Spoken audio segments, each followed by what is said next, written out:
और अब देखते हैं 10 बजे की 10 बड़ी खबरें।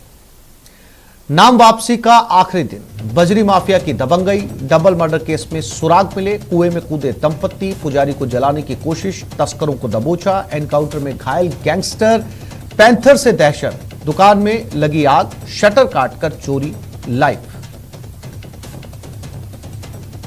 और यह खबर 12 से, मोबाइल दुकान में भीषण आग लग गई। आग से दुकान में रखे लाखों के मोबाइल जलकर खाक हो गए। छबड़ा कस्बे के आजाद सर्किल पर यह दुकान है। फायर ब्रिगेड ने काफी मेहनत के बाद इस आग पर काबू पाया।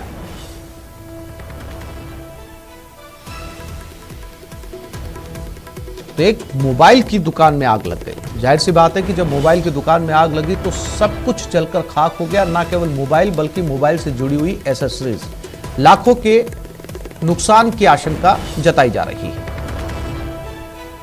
12 की ये तस्वीरें हैं जहां रात को आग लगी। आग लगने के कारणों का फिलहाल पता नहीं चल पाया है, लेकिन बताया जा रहा है कि खासा नुकसान इस दुकान को हुआ है। विपिन 12 से हमारे साथ जुड़ गए। विपिन, आग लगने के कारणों का पता चला? बिल्कुल आसिफ, अभी तक आग लगने के कारणों का पता नहीं चल पाया, लेकिन जो दमकल कर्मी हैं वो कह रहे हैं कि संभवतः शॉर्ट सर्किट से आग लगी है। और जो दुकानदार है, दुकान मालिक है, उनका ये कहना है कि रंजिशवश किसी ना किसी ने उनके साथ इस दुकान में आग लगाकर हादसा, क्योंकि ये छबड़ा दंगों में भी एक बार इस दुकान में आग लग चुकी है और इससे पहले 2 बार इस दुकान के अंदर चोरी भी हो चुकी है। तो ऐसे में जो दुकान मालिक है अरुण गर्ग, वो एक तरह से सदमे में है, क्योंकि एक लंबा खासा नुकसान हो चुका है। पहले 2 बार चोरियां, एक बार पहले आग जनी और फिर से यह आग लगी है। तो ऐसे में जो है कारणों का जो है पुलिस, क्योंकि ये मामला पुलिस के पास जा रहा है और पुलिस में तहकीकात करेगी कि वाकई जो कारण क्या थे और क्या किसी ने वहां पर आग लगाई है, कोई आने जाने वाले लोग वहां से गुजरे और सीसीटीवी में उन चीजों को देखा जाएगा। उसके बाद हो सकता है कि संभवतः जांच के बाद कुछ कहा जा सके कि ये आग लगी थी या लगाई गई थी, लेकिन फिलहाल भारी नुकसान हुआ है। जी विपिन, आपने बताया कि लगातार यही एक दुकान निशाने पर है, पहले भी 2 बार चोरियां हो चुकी हैं और ये वाला मामला भी पुलिस के पास जा रहा है। तो अब सवाल ये कि पहले वाले मामले तो क्या पुलिस ने सुलझा लिए थे? नहीं, ये दो बार जब चोरियां हुई है, उन चोरों का भी पुलिस ने अब तक सुराग नहीं लगाया कि वाकई यहाँ चोरी किसने की थी और क्यों की थी, लेकिन वो अभी तक पुलिस के पकड़ से दूर है। ऐसे में यही विषय है जो दुकानदार सदमे में है, क्योंकि रिकवरी जो माल हुआ वो माल चोरी का रिकवरी नहीं हुआ। ऐसे में बार बार लगातार इसको घाटा सहना पड़ा है। तो अभी खैर परिवार की स्थिति भी आर्थिक रूप से कमजोर है, क्योंकि पिछली बार जो आग जली तब भी लाखों का माल गया और इस बार भी जो पूरी दुकान जब आग लगी तो भीषण आग लगी और दमकल कर्मी जब तक पहुंचे तो छत तक इस दुकान की गल चुकी थी, छत भी नीचे गिर गई थी। अंदर बताया जा रहा है कि जी विपिन, जानकारी के लिए आपका धन्यवाद। उदयपुर के गोगुंदा से एक खबर है। डबल मर्डर मामले में बड़ा अपडेट सामने आया। गोगुंदा पुलिस ने मामले का खुलासा किया। तांत्रिक भालेश जोशी को गिरफ्तार किया है। भालेश जोशी ने ही युवक युवती को मिलवाया था आपस में। हालांकि कुछ देर बाद प्रेस कॉन्फ्रेंस कर और भी रोशनी डाली जाएगी। इस पूरे मामले को लेकर गोगुंदा थाना इलाके में युवक युवती की निर्मम हत्या हुई थी और अब इसमें एक तांत्रिक का एंगल निकलकर सामने आया। इस पूरे मामले को लेकर पुलिस प्रेस कॉन्फ्रेंस करेगी। कपिल उदयपुर से हमारे साथ जुड़ गए। कपिल, कई तरह के अनुमान या आशंकाएं जताई जा रही थी। लव ट्रायंगल का आशंका जताई जा रही थी, ऑनर किलिंग की आशंका जताई जा रही थी, लेकिन हैरान करने वाली बात है कि इसमें एंगल निकल कर आया तांत्रिक का। क्या कुछ जानकारी दी है पुलिस ने इस डबल मर्डर के बारे में? देखिए, फिलहाल पुलिस ने इस बारे में कोई अधिकृत जानकारी साझा नहीं की है, लेकिन एक बात जरूर स्पष्ट कर दी गई है कि तांत्रिक भालेश जोशी को गिरफ्तार कर लिया गया है। हालांकि अब ये मामला पूरी तरह से स्पष्ट हो चुका है, क्योंकि पहले दिन से ऑनर किलिंग की आशंका जताई जा रही थी, तो ऑनर किलिंग से जुड़ा हुआ ये मामला नहीं है। प्राथमिक जानकारी के अनुसार भालेश जोशी वो व्यक्ति है जिसने इन दोनों युवक युवतियों को आपस में मिलवाया था और इस घटना से ठीक पहले जब पुलिस ने इसका इन्वेस्टिगेशन शुरू किया तो इस घटना से ठीक पहले भालेश जोशी इन युवक युवती के साथ में एक जगह से क्रॉस होता हुआ सीसीटीवी कैमरे में कैद हुआ था। उसी के आधार पर पुलिस को भालेश जोशी पर शक हुआ। तो उसके बाद में जब इन्वेस्टिगेशन आगे बढ़ाई गई तो ये शक पुख्ता होता गया और अब भालेश जोशी को गिरफ्तार कर लिया गया है। जो प्रारंभिक जानकारी है उसके अनुसार इसी व्यक्ति ने उन्हें मिलवाया था और उसके बाद में जंगल में भी यही इन दोनों को लेकर गया था। वहां पर जाने के बाद में दोनों के ऊपर केमिकल का छिड़काव किया और चाकुओं से गोद कर दोनों की हत्या कर दी। जी अब सवाल ये उठता है कपिल कि बहुत ही हैरान करने वाला ये एंगल जब निकलकर सामने आया है, ये दोनों युवक युवती कौन थे, मिलवाने के पीछे वजह क्या थी, ऐसे बहुत सारे सवाल हैं जो दोनों के परिजन ही जानना चाहेंगे। हाँ बिल्कुल, देखिए कई सारे सवाल अभी इसमें सामने हैं, लेकिन इंतजार किया जा रहा है। तकरीबन 2 घंटे बाद में प्रेस कॉन्फ्रेंस उदयपुर पुलिस आयोजित करेगी और उस प्रेस कॉन्फ्रेंस के अंदर सारी कड़ियां खोलने की कोशिश करेगी, सारे जो रीजंस हैं इस डबल मर्डर के पीछे वो सामने लाने की कोशिश करेगी। तो जो प्रेस कॉन्फ्रेंस होगी उसका इंतजार किया जा रहा है, उसके बाद में पूरे मामले का पटाक्षेप हो सकेगा। जी कपिल, जानकारी के लिए आपका धन्यवाद।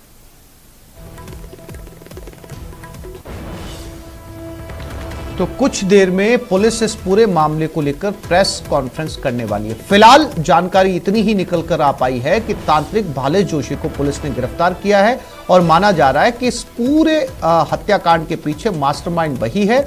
और जो प्रथम जानकारी निकलकर सामने आई उसके मुताबिक इसने केमिकल डालकर उनकी हत्या की है या उन्हें जलाया है। लेकिन क्यों जलाया है, ये दोनों लोग कौन थे, इन्हें तांत्रिक ने क्यों मिलवाया आपस के अंदर, इनके अभिभावकों को क्या कुछ बताया गया है, ये अगले 2 घंटे के अंदर उदयपुर पुलिस प्रेस कॉन्फ्रेंस करके सारे तथ्यों पर रोशनी डालेगी। और यह खबर टोंक के बनेठा से है। सरकारी स्कूल में टीचर की बर्बरता, बेरहमी से की पिटाई। 15 साल के बच्चे को टीचर नरेंद्र जैन ने पीटा। पिटाई से रीढ़ की हड्डी में फ्रैक्चर हो गया। बच्चा सादत अस्पताल में भर्ती है।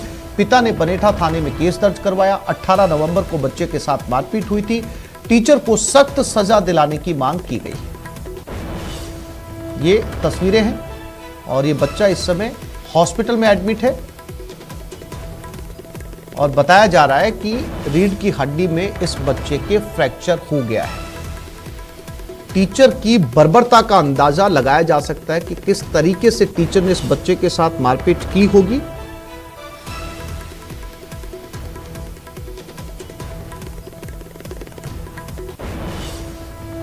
दौलत पारिक टोंक से हमारे साथ जुड़ गए हैं। दौलत, टीचर ने इस कदर पीटा कि इस उम्र में, यानी कि कहा जा सकता है कि बढ़ने की उम्र होती है, खेलने की उम्र होती है या पढ़ने की उम्र होती है, इसी में रीढ़ की हड्डी तोड़ दी एक टीचर ने।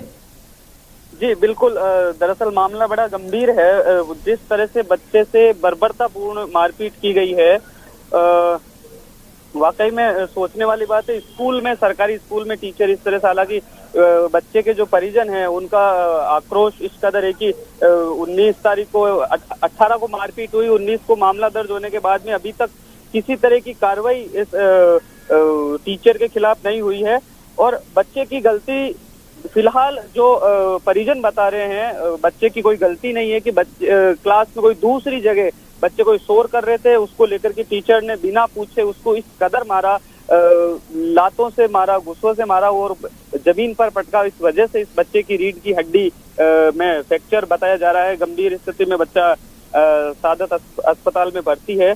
और पुलिस की जो है वो कार्यशैली वाकई में इसमें सोचने वाली है कि 3 दिन बीतने के बाद भी अभी तक दौलत, लेकिन सवाल ये है कि अगर आपकी इस पूरी घटना को लेकर संबंधित थाना अधिकारी से बातचीत हुई होगी, बच्चा अगर हॉस्पिटल में एडमिट है, घर वालों ने एफआईआर दर्ज करवाई है, तो पुलिस पूछताछ में या गिरफ्तारी में विलंब क्यों कर रही है? थानेदार से जो बातचीत हुई उसमें कहा कि एफआईआर दर्ज कर ली है, मेडिकल करवाया जाएगा। सीओ जो उनियारा सर्किल ऑफिसर है शकील अहमद, अभी थोड़ी देर पहले उनसे बातचीत की थी, तो उनका कहना था कि आज जिले की क्राइम मीटिंग है, वहां हम जाएंगे और थानेदार को वहीं बुलाएंगे और उससे इस पूरे मामले में अपडेट लिया जाएगा। लेकिन गंभीरता जो नजर आनी चाहिए पुलिस की इस पूरे मामले में, वो फिलहाल नजर नहीं आ रही है। दौलत, टीचर की तरफ से कोई प्रतिक्रिया आई या गायब है? टीचर की तरफ से फिलहाल कोई प्रतिक्रिया नहीं है। स्कूल के अलग अलग जो दूसरे स्टाफ है जिनसे भी बात करो कि सबके अपने अपने तर्क है, लेकिन कुल मिलाकर के सब ये मान रहे हैं कि बच्चे की पिटाई स्कूल में हुई है और जो टीचर है नरेंद्र जैन उसने ही पिटाई की है बच्चे की। दौलत, दूसरे बच्चों से भी बात हुई जिनके साथ ये बच्चा उस समय खेल रहा था जिसके चलते इसकी पिटाई हुई, उन बच्चों से भी बात हुई? पुलिस ने बात करने की कोशिश की? फिलहाल पुलिस ने एफआईआर दर्ज करने के अलावा किसी तरह की कार्रवाई नहीं की। बच्चे के जो पिता हैं उनसे जो बातचीत हुई थी, उनका पूरी तरह से पूरी घटना को लेकर उन्होंने विस्तार से बताया कि पूरे बच्चे स्कूल के जो हैं वो सभी इस पूरी घटना से सहमे हुए हैं बच्चों ने इस पिटाई के बाद में इस बच्चे को टीचरों ने बुलाया और कहा कि ये स्कूल की बात है, स्कूल में ही रहने दीजिए, घर के अंदर मत बताना। उसको बच्चे को एक मलहम जो दवा होती है लगाने की, वो तक देने का ऑफर किया कि तेरे को दवा दे दी जाएगी, तो घर पे लगा लेना, घर पे बताना मत, स्कूल की बात है, स्कूल में ही रहने देना। और दूसरे जो बच्चे हैं उनको भी कहा गया कि आप किसी को मत बताना। बच्चे के जो पिता है वो अस्पताल में जब उनसे बातचीत हो रही तो वो पूरा घटनाक्रम को बताते हुए वाकई में काफी डर में थे कि बच्चे को जिस कदर पीटा गया, जिस कदर मारा गया, बच्चे के साथ कल को कुछ हो जाता तो उसकी जिम्मेदारी किसकी? सरकारी स्कूल बच्चे को पढ़ने के लिए भेजा जाता है। अगर बच्चा कोई गलती भी करता है तो अभिभावक को बताया जाए, बच्चे को बारे में अगर कोई तकलीफ है तो उनको बताया जाए कि आपके बच्चे की ये हरकतें हैं, इस तरह की है, तो परिजन भी समझा सकते हैं या टीचर भी समझा सकते हैं। लेकिन जिस कदर बच्चे से पिटाई की गई, जिस तरह से पिटाई के बाद में बच्चे की स्थिति आज की स्थिति में है, सादत अस्पताल में भर्ती है, गंभीर स्थिति में, रीढ़ की हड्डी में फ्रैक्चर बताया जा रहा है, तो ये वाकई में कि टीचर की जो करतूत ही कह सकते हैं इसको कि इस कदर बर्बरता से जो मारपीट की गई है। जी दौलत, हमारे साथ मीना लसारिया जुड़ गई हैं, जिला शिक्षा अधिकारी माध्यमिक है। मीना जी, ये बनेठा की घटना है, सरकारी स्कूल की, 15 साल का बच्चा है, खेल कूद के टीचर ने इस कदर पीटा है कि घर वालों को उसे हॉस्पिटल में एडमिट करवाना पड़ा और उस बच्चे की कमर के अंदर रीढ़ की हड्डी में फ्रैक्चर है। 15 साल की उम्र में इस बच्चे को इतना बुरा टीचर ने पीटा। बतौर जिला शिक्षा अधिकारी क्या जांच की आपने? सर, अभी हमें पता पड़ा है, अभी ही हमने वहाँ पे जांच के लिए सीबीओ को भेज दिया है और तथ्यात्मक रिपोर्ट हम वहाँ से मंगवा रहे हैं और जो भी दोषी है उन दोषियों के खिलाफ कार्रवाई की जाएगी।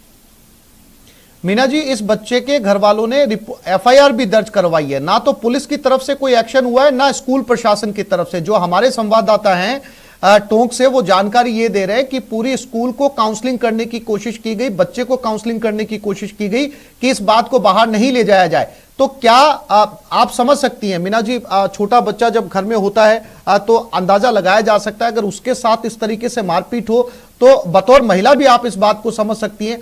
तो लगता नहीं है आपको कि इस टीचर के ऊपर बहुत बड़ा एक्शन आपको शिक्षा विभाग की तरफ से लेना चाहिए? तो जो भी कार्यवाही हो सकेगी वो हम करेंगे, कठोर से कठोर कार्यवाही हम करेंगे।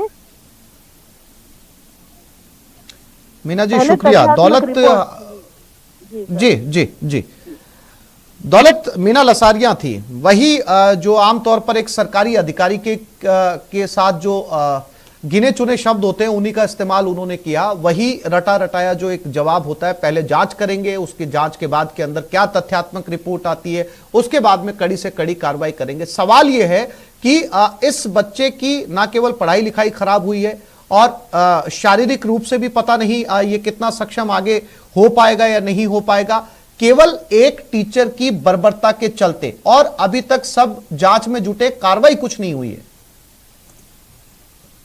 कि ये अब खबर प्रसारित होने के बाद में किस तरह की एक्शन किया जाता है, चाहे पुलिस की तरफ से हो चाहे शिक्षा विभाग की तरफ से हो। आज सुबह ही जब इन मीना जी से बात कर रहे थे तो ये उस समय भी अनभिज्ञता जाहिर कर रहे थे।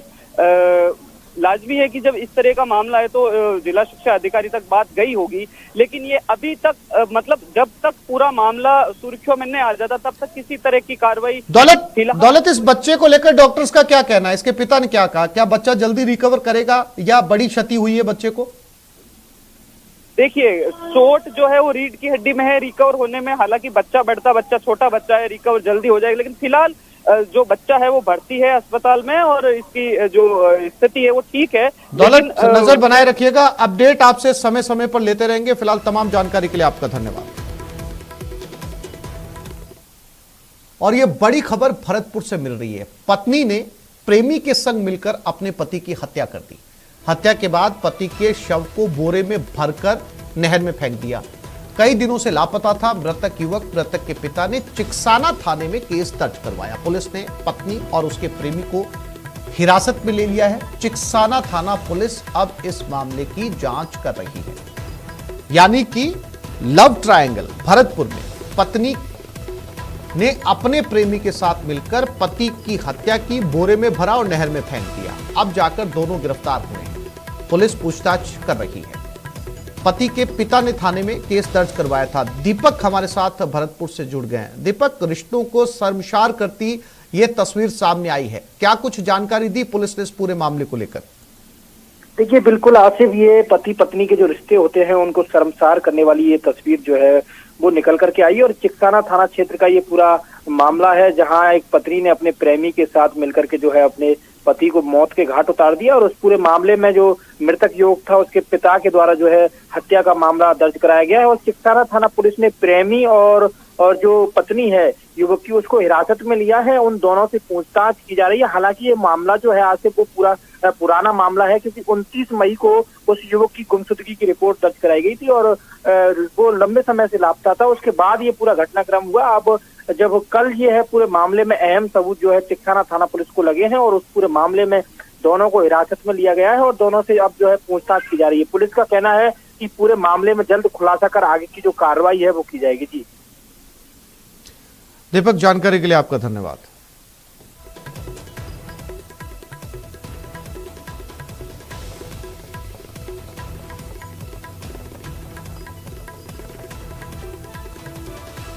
राजसमंद के देवगढ़ से यह खबर है। युवक को जलाने की कोशिश की गई, ज्वलनशील पदार्थ छिड़ककर जलाने की कोशिश की गई। झुलसे हुए युवक को उदयपुर रेफर किया गया है।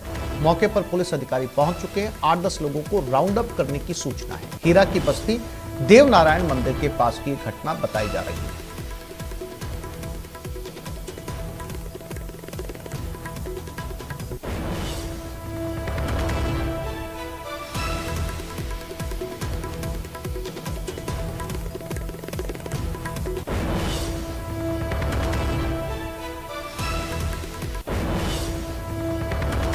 तो देवगढ़ में एक पुजारी को जलाने की कोशिश की गई।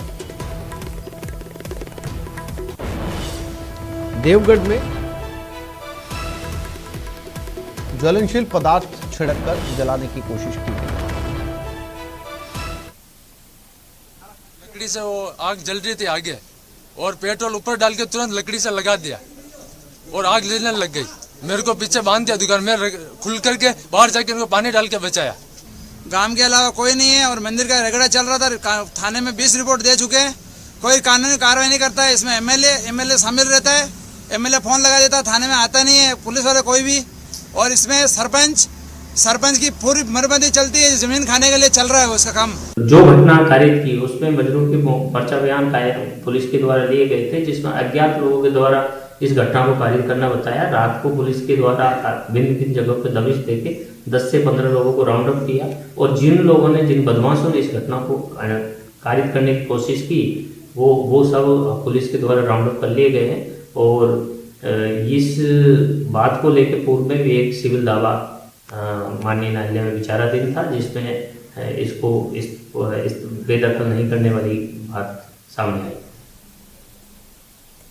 और अलकेश राजसमंद से हमारे साथ जुड़ गए। अलकेश, इस पूरी वारदात को लेकर क्या अपडेट?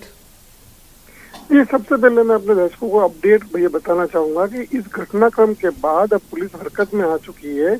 हमारी जब एडिशनल एसपी जो शिवलाल बेरवा है वो मौके पर खुद पहुंच चुके हैं और इस सारे जो इन्वेस्टिगेशन की जो बागडोर है उन्होंने अपने हाथ में ले रखी है। जब हमने उनसे बात की इस बारे में तो उनका ये कहना है कि 10 से 15 लोगों को हमने राउंड अप किया है और जिसमें मुख्य आरोपी जो इस घटनाक्रम से जुड़े जो मुख्य आरोपी है वो भी उनमें शामिल है। पुलिस उनसे पूछताछ कर रही है और जल्द ही इस पूरे मामले का खुलासा कर दिया जाएगा। वहीं एडिशनल एसपी ने खुद ने इस बात को माना है कि इस विवाद को लेकर जो है एक न्यायालय में भी एक वाद चल रहा है, जिसका फैसला भी इस पुजारी परिवार के पक्ष में आया था। बस अब ये मैं बताना चाहूंगा कि ये पूरा विवाद जो जुड़ा हुआ है वो हीरा की बस्ती जो गांव है वहाँ पर एक मंदिर है, उस मंदिर की जमीन को लेकर ये विवाद जुड़ा हुआ है। मंदिर की जो जमीन को लेकर जो ये पुजारी परिवार सालों से वहाँ मंदिर की जमीन पर जो काबिज था, तो गांव के ही कुछ लोग इसको वो जमीन से बेदखल करना चाहते हैं और जमीन पर कब्जा करना चाहते थे। इस बात को लेकर तो पुजारी पुत्र है उनका ये कहना है कि कई बार उन्होंने कामली घाट चौकी पर भी शिकायत की, लेकिन आमतौर पर पुलिस ने कोई एक्शन नहीं लिया और जब पुलिस के वहाँ पर कुछ एक्शन करने की कोशिश की तो वहाँ का कुछ रसूखदार लोगों ने उनको छुड़वा दिया। इस वजह से जो अपराधी तत्व है वो लगातार बेखौफ होते जा रहे थे लगातार उन्हें धमकाया भी जा रहा था और उन्हें प्रलोभन भी दिया जा रहा था कि वो जमीन को छोड़ दे और जमीन को छोड़कर वहां से चले जाएं। पुजारी पुत्र का ये साफ तौर पे कह रहे हैं कि सरपंच और जो वहाँ का जो स्थानीय जो लोग हैं उन्होंने उनको ये प्रलोभन दिया था कि वो जमीन को छोड़कर चले जाएं। जब उन्होंने ऐसा नहीं किया तो कल रात को करीब 8:30 बजे के वक्त की बात है, जब वहाँ पर ये पुजारी परिवार खाना खा रहा था, तभी 10 से 12 लोग वहाँ मौके पर पहुंचते हैं और पेट्रोल जो हाथ में था वो पेट्रोल छिड़क देख के अंदर फेंक देते हैं। तो वहाँ लकड़ियां जो जल्दी होती है, ऐसे में अंदर आग लग जाती है और पुजारी दंपति करीब 80% झुलस गया है, जिसका फिलहाल उदयपुर के अस्पताल में इलाज जारी है। अलकेश, जब कोर्ट का फैसला पहले पुजारी के पक्ष में आ चुका था, न्यायालय में अगर ये विवाद था कोर्ट का, और उसके बाद अगर पुजारी का बेटा जाकर पुलिस से लगातार शिकायत कर रहा था, तो सवाल ये उठता है कि पुलिस ने अभी तक इस मामले में कुछ किया क्यों नहीं, क्योंकि पुलिस की भूमिका भी इसमें संदेह के घेरे में है। जी, आपका सवाल एकदम लाजमी है कि इस पूरे घटनाक्रम में सबसे बड़ा जो सवाल उठ रहा है वो पुलिस के ऊपर उठ रहा है। पुलिस की भूमिका इस पूरे मामले में संदेहास्पद नजर आ रही है, क्योंकि पुजारी पुत्र साफ तौर पर यह आरोप लगा रहा है कि हमने कई बार इस मामले को लेकर पुलिस में शिकायत की, लेकिन उसके बावजूद भी पुलिस ने कोई ठोस कदम नहीं उठाया। उनका कहना यह है कि पुलिस लगातार राजनीतिक दबाव या रसूखदार जो वहाँ के लोग थे उनके प्रेशर में काम कर रही है, और ऐसे में जो पुजारी जो गरीब परिवार था उनकी सुनवाई नहीं हो रही थी। उनका ये कहना है पीड़ित परिवार का लगातार इस जमीन को लेकर जो विवाद बना हुआ है, इसकी कई बार वो शिकायत कर चुके हैं। ये विवाद पुराना है, सालों से विवाद चल रहा है। ऐसे में पुलिस वाकिफ है पूरे विवाद से, लेकिन पुलिस ने कहीं न कहीं इस मामले को गंभीरता से नहीं लिया, और ऐसे में अपराधी जो थे उन अपराधियों के हौसले इतने बुलंद हो गए कि उन्होंने पुजारी परिवार को जिंदा जलाने की कोशिश कर दी और इस वारदात को अंजाम दे दिया। गनीमत यह रही कि मौके पर कुछ लोग थे और पुजारी के जो बेटे थे उनका ये कहना था उन्हें भी बंधक बना दिया, लेकिन वो खुल गए और ऐसे में उन्होंने पानी डालकर जो अपने माता पिता को बचा लिया। इस वजह से वो अब भी जिंदा है। अलकेश, हमारे साथ बीजेपी प्रदेश प्रवक्ता भी जो है रामलाल शर्मा जी हमारे साथ जुड़ गए हैं, उनसे बात करते हैं। रामलाल जी, ये राजसमंद की घटना है जहां एक पुजारी दंपत्ति को 80% तक दबंगों ने जला दिया। विवाद था मंदिर की जमीन से जुड़ा, दबंग चाहते थे कि उस जमीन को जो है वो उनके कब्जे में लिया जाए। इससे पहले भी ये विवाद चलता रहा था, कोर्ट ने फैसला भी पुजारी के पक्ष में दिया था। बावजूद इसके वहां के कुछ स्थानीय दबंगों ने मिलकर बुजुर्ग दंपत्ति को 80% तक जला दिया है। आपका क्या टेक रामलाल जी? देखिए, राजस्थान के अंदर जब से कांग्रेस की सरकार आई है, ये पहली घटना नहीं है। करौली के अंदर पुजारी जिंदा जला, दौसा के अंदर पुजारी जिंदा जला, जयपुर के अंदर पुजारी जिंदा जला, और अब राजसमंद के अंदर पुजारी जिंदा जला। कहीं ना कहीं इन घटनाओं के अंदर प्रशासनिक तंत्र की लापरवाही है। समय रहते अगर कार्रवाई कर लेते हैं या समय रहते लोगों को पाबंद कर देते हैं, तो मुझे लगता है कि ये हौसला इतना नहीं बढ़ता कि पुजारी को जिंदा जलाने की नौबत आती। लेकिन कहीं ना कहीं प्रशासन का ढुलमुल रवैया रहा है, चाहे वो प्रशासनिक स्तर के ऊपर रहा हो चाहे पुलिस के स्तर के ऊपर रहा हो। और अब तो राजस्थान के अंदर लग भी नहीं रहा कि राजस्थान में कोई सरकार नाम की चीज बची है, कानून नाम की कोई चीज बची है। पुलिस कठोरता से साथ अपराधियों के साथ सलूक करने का काम करती है। आज जिस तरीके की खबरें इलेक्ट्रॉनिक मीडिया हो चाहे आपके प्रिंट मीडिया हो, सबने आज लीड खबर बनाई है कि राजस्थान अपराधियों की शरणस्थली बन चुका है। अपराधियों का हौसला इतना बढ़ चुका है कि पंजाब, हरियाणा, उत्तर प्रदेश के अपराधी राजस्थान में आके और आराम से फरारी काटने का काम कर रहे हैं, और यहाँ के लोग उनको शरण देने का काम कर रहे हैं। कठोरता के साथ कार्रवाई करें तो ऐसे अपराधी मानसिकता के लोगों के मनोबल डाउन हो सकता है, लेकिन पुलिस की कार्यशैली को लेकर भी कई तरीके के सवाल उठ रहे हैं। जी रामलाल जी, अब चूंकि ये बुजुर्ग हैं, अगर आप तस्वीरें देख पा रहे हो, उस समय टेलीविजन स्क्रीन देख पा रहे हो, तो काफी बुजुर्ग पुजारी है और पूरी जली हुई तस्वीरें आप जो है वो सामने देख सकते हैं। स्थानीय दबंग है, जमीन खाली करवाना चाह रहे थे।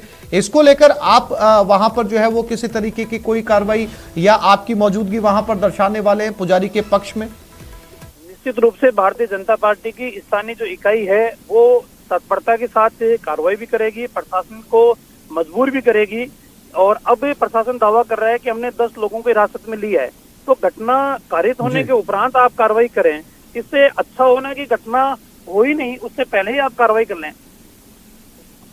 जी रामलाल जी, बहुत शुक्रिया हमारे साथ जुड़ने के लिए, बातचीत करने के लिए। रामलाल शर्मा, प्रदेश प्रवक्ता बीजेपी, कहा स्थानीय निकाय पुजारी के पक्ष में वहां पर जाएगी और प्रशासन पर दबाव बनाएगी। हालांकि इसमें 10 लोगों को हिरासत में लिया भी गया है। राजसमंद की घटना है, जमीन विवाद को लेकर दबंगों ने पुजारी परिवार पर हमला किया। गुलाबचंद कटारिया, वरिष्ठ नेता बीजेपी, हमारे साथ जुड़ गए हैं, उनसे बात करते हैं। गुलाब जी, ये घटना राजसमंद की है। एक पुजारी दंपति, पति पत्नी जो कि बुजुर्ग हैं, दबंगों ने जमीन कब्जाने के लिए 80% तक उनको जला दिया। इस समय हॉस्पिटल में इलाज चल रहा है। क्या प्रतिक्रिया आपकी गुलाब जी? वो निश्चित है, राजस्थान में ये एक प्रक्रिया सी चल पड़ी है। ये तीसरा चौथा हादसा हो रहा है, पुजारियों के खिलाफ इस प्रकार का एक तरह से जुर्म हो रहा है। और मैं सोचता हूँ ये घटना प्रशासन के ध्यान में भी थी और इसके पहले शिकायत उन्होंने वहाँ की चौकी को भी की थी। इसका मतलब यह है कि लापरवाही के कारण से और फिर जिस प्रकार से दबंगों ने, जिनके खिलाफ उन्होंने पहले से रिपोर्ट दी हुई थी, इस प्रकार की एक निंदनीय घटना जो है राजस्थान में हुई है। और सरकार इसके बारे में बिल्कुल भी एक तरह से नींद सो रही है। तो उसके कारण से लोगों के मन में धार्मिक भावनाओं के प्रति जिनकी आस्था है उनको बहुत आक्रोश है। इस प्रकार की घटनाएं जो एक के बाद एक हो रही है और अपराधियों को समय पर जो पुलिस को कार्रवाई करनी वो नहीं करने के कारण से घटना घटित हुई है, निंदनीय है। और इसमें अपराधियों को भी सजा मिले और सरकार को भी एक तरह से इस बारे में बहुत ही सतर्क होकर के तुरंत जारी करना चाहिए। जानकारी के लिए, हमसे जुड़ने के लिए, बातचीत करने के लिए गुलाब जी आपका बहुत शुक्रिया। गुलाबचंद कटारिया, नेता प्रतिपक्ष, साफ तौर पर कहा सरकार को इस मामले में कड़ा एक्शन लेना चाहिए। और ये बात भी उन्होंने कही, प्रदेश प्रवक्ता ने भी कही, गुलाबचंद कटारिया ने भी कही, पुजारियों पर पिछले कुछ समय के अंदर लगातार हमले हुए हैं, जिसमें से ज्यादातर मंदिर या जमीन विवाद से जुड़े मामले थे। और उसी कड़ी के अंदर अब ये राजसमंद देवगढ़ का भी मामला सामने आया, जहां पर बुजुर्ग दंपत्ति को ज्वलनशील पदार्थ से जला दिया गया, वो भी उस समय जब वो रात को खाना खा रहे थे। ये गनीमत रही, आसपास मौजूद लोगों ने उन्हें फौरन आग बुझाकर हॉस्पिटल पहुंचाया। फिलहाल इनकी स्थिति जो है वो गंभीर बनी हुई है। एक छोटे से ब्रेक के लिए रुक रहे हैं, जल्द लौटेंगे।